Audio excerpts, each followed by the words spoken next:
Chapter 29, Blackout. Aaron was having a day, the kind of day that made him question whether he'd woken up in the wrong city, wrong timeline, or just the wrong damn life. His head was pounding before he opened his eyes, a hangover he didn't earn. He'd had drinks, sure, but not enough to deserve the punishment. His blood felt thick, pushing like sand through the veins in his mind. He told himself going to the office would help. Routine, normalcy, noise to drown out the hum that had been building inside of his head. Mistake number 2. Mistake number 1 had been waking up. The third mistake came when he clipped a concrete barrier leaving his apartment. The tire hissed, sagged, and deflated immediately. He didn't even bother trying to fix it. He just stared at it a moment, then grabbed his bike. He was already late. Might as well be very late. By the time he got to work, sweat clung to his shirt, and his pulse was beating in sync with his headache. His boss didn't greet him, just pointed at a chair in a meeting room. Senior leadership was already mid-tirade, deadlines, delays, Aaron's name floating around like a curse. The hospital stay earned him exactly 0 empathy. Just new deadlines, and we'll need to make up the difference. He sat there, nodding, a ghost in his own funeral. Then came the overtime talk. An hour of management speak wrapped around one message. Work harder, work longer, no excuses. By the time he reached his desk, the day had already beaten him. He opened his inbox, 1,100 unread emails.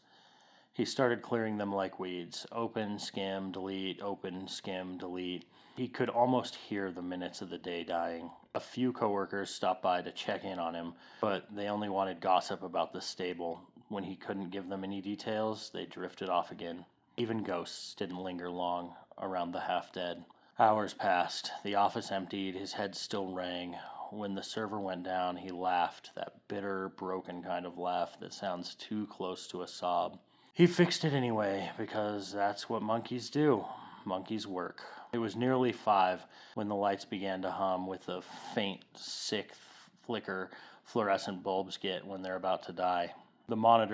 His monitor joined in, colors bleeding and twitching. Aaron leaned back and rubbed the bridge of his nose, promising himself this was the last late night, the last coffee, the last everything. He made it until after sunset. The room was dim, his head a drumbeat of regret and caffeine. When his boss pinged him, "Can you move the project up to Wednesday?" Aaron just stared at the screen. His heart sank, but his hands went back to the keyboard because saying no wasn't an option, not today. He went for more coffee. 6 cups, 7? The number didn't matter anymore. His body was a machine running on bitterness and caffeine. When he returned, the monitor was flicking again, harder now, pulsing like it shared his frustrations. His code crashed 3 times in a row. He cursed, rebooted, recursed again. Each failure hit him like a physical blow. He closed his eyes just for a second and wished he could sleep forever. When he opened them, the entire building was dark. No hum, no light, just the echo of his own breathing. He pulled out his phone. Dead. Not low, dead. Had he charged it that morning? Or even if he thought he had, morning Aaron hadn't been reliable today.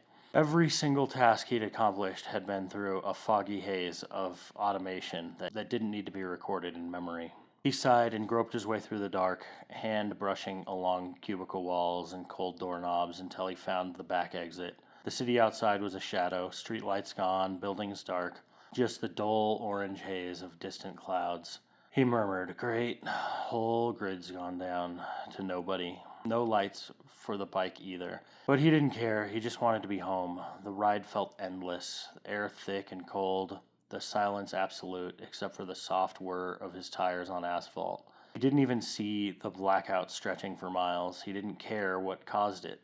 His mind was too far gone, the day too long. He reached his apartment, stumbled inside, and fell onto his bed fully clothed. The world stayed dark.